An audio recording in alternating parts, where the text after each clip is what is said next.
Suku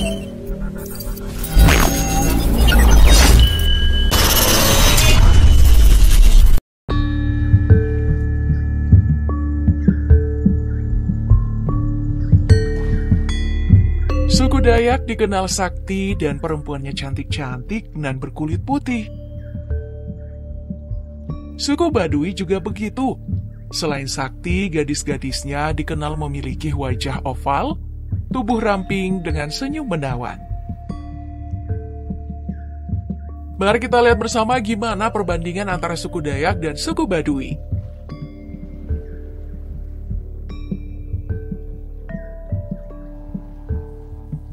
Seperti yang kita tahu, suku Dayak adalah kelompok etnis asli yang mendiami wilayah pedalaman Pulau Kalimantan, Indonesia. Asal-usul mereka dikaitkan dengan migrasi purba dari Asia, melintasi jembatan darat zaman es. Sama halnya penduduk Nusantara lainnya, suku Dayak juga adalah penutur bahasa Austronesia.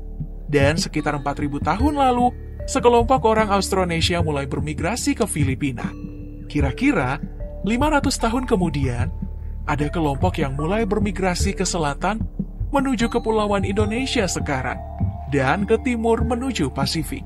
Suku Dayak pun menghargai alam dan roh leluhur. Mereka memiliki kepercayaan animisme dan penganut keharingan sebagai agama tradisional. Tradisi kehidupan suku ini berkaitan erat dengan hutan dan sungai, serta memiliki seni, tarian, dan juga musik khas.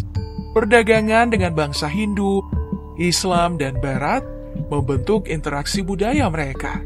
Namun, suku Dayak tetap berjuang untuk mempertahankan identitas dan hak-haknya dalam masyarakat modern yang terus berkembang. Mirip dengan suku Baduy yang tinggal di wilayah pedalaman Banten dan Sukabumi, Jawa Barat, Indonesia. Mereka memilih hidup terisolasi dari perkembangan modern dan mempertahankan tradisi mereka. Asal-usul suku Baduy diperkirakan berawal dari migrasi suku Sunda kuno yang memilih hidup di kawasan hutan dan pegunungan sekitar abad ke-5 hingga ke-8 Masehi. Mereka juga dikenal dengan gaya hidup yang sederhana dan sangat menghormati alam.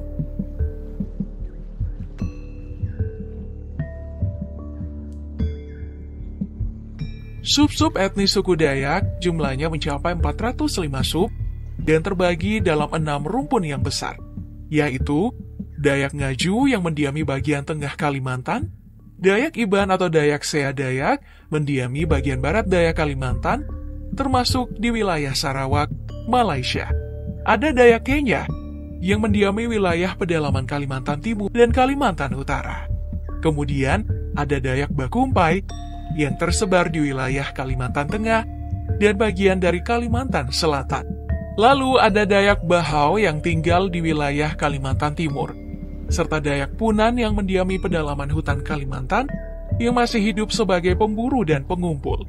Sedangkan masyarakat suku Baduy terbagi menjadi 2 kelompok utama, yaitu Baduy Dalam atau juga dikenal sebagai Baduy Kanekes, yang merupakan kelompok masyarakat yang tinggal di wilayah paling dalam dan terisolasi. Mereka juga memiliki tradisi dan adat istiadat yang sangat konservatif. Ciri khasnya, menggunakan ikat kepala berwarna putih dan mempertahankan cara hidup tradisional dengan ketat, sangat menjaga diri dari pengaruh luar, dan berusaha mempertahankan keaslian budaya mereka. Misalnya hingga saat ini, mereka masih menggunakan tali untuk membangun rumah. Tidak boleh menggunakan paku. Pokoknya sebisa mungkin tidak mengubah atau merusak alam. Lalu ada Baduy luar, yang juga dikenal sebagai Baduy Panamping, yang identik dengan ikat kepala berupa batik biru. Mereka tinggal di wilayah sekitar luar suku Baduy Dalam. Meskipun mereka memiliki interaksi dengan dunia luar yang sedikit lebih besar daripada Baduy Dalam, tapi mereka juga tetap mempertahankan sebagian besar adat istiadat dan kebiasaan tradisional. Kalau orang Dayak di Lamandau menganut agama keharingan yang artinya tumbuh atau hidup, seperti dalam istilah Danum Keharingan. Sedangkan orang Baduy atau suku Baduy, mereka menganut kepercayaan Sunda Wiwitan, sebuah kepercayaan animisme yang menghormati roh leluhur, roh alam, dan unsur-unsur alam lainnya.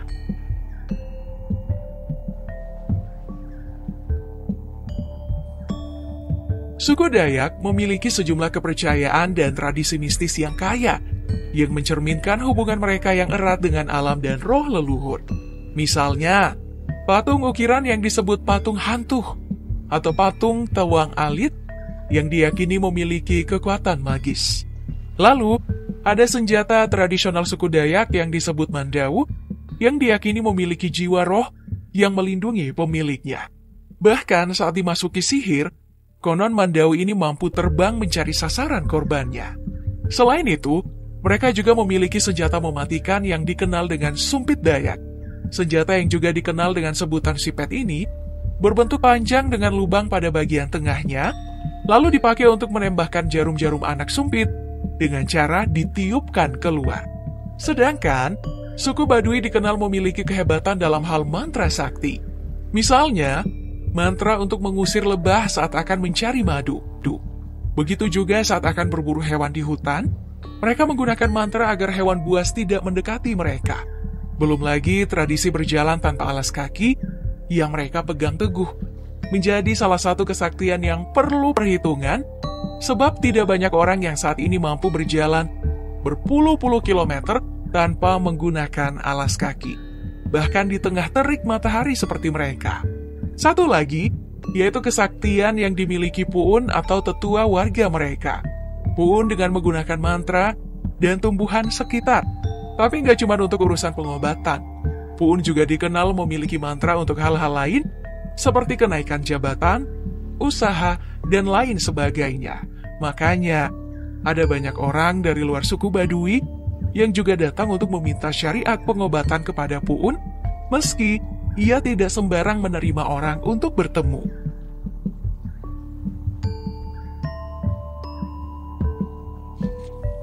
Nah, kedua suku ini kan perempuannya terkenal cantik-cantik karena mereka hidup di lingkungan yang masih alami, segar, dan juga air yang jernih belum terkontaminasi oleh sampah ataupun zat kimia sekalipun. Makanya pada glowing alami. Tapi ternyata gak gampang loh menikah dengan orang suku Dayak atau Baduy.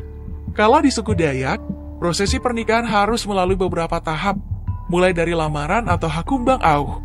Keluarga pria akan memberikan uang pangumbang kepada calon pengantin wanita sebagai tanda keseriusan.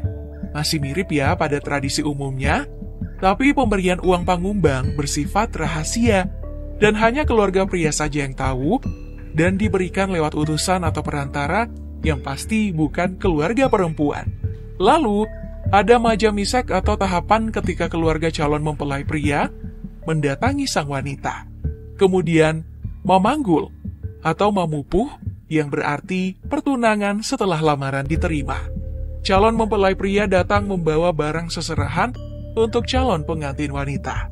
Setelah itu, barulah persiapan pernikahan setelah tanggal disepakati dan semua aturan main serta syarat-syaratnya semua diatur oleh basir kepala adat.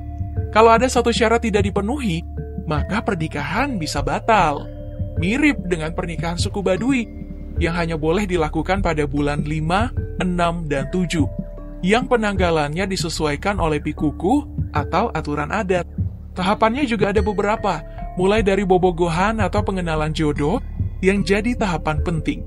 Dilanjutkan dengan lamaran, mempelai pria harus datang melapor ke jaro atau kepala desa, dan puun adat atau kepala adat, dengan membawa daun sirih, pinang, dan gambir sekaligus, membawa cincin yang terbuat dari baja putih, serta tanduk kerbau sebagai simbol kesediaan untuk menikahi calon pengantin perempuan. Sebelum menikah, calon pengantin pria diwajibkan untuk tinggal terlebih dahulu selama 2 hari di kampung calon mempelai perempuan, agar para ruh betah tinggal di tempat itu. Dan calon pengantin laki-laki tidak diperbolehkan menginjakkan kaki ke tanah atau di luar rumah selama proses adat berlangsung. Jadi, selama proses pernikahan berlangsung, mereka harus tinggal di dalam wilayah suku Baduy. Mereka juga tidak mengenal yang namanya poligami atau cerai, hanya bisa menikah lagi jika pasangannya telah meninggal. Buat kalian semua yang belum subscribe channel ini, silahkan klik subscribe ya di bawah video ini. Klik juga tanda loncengnya.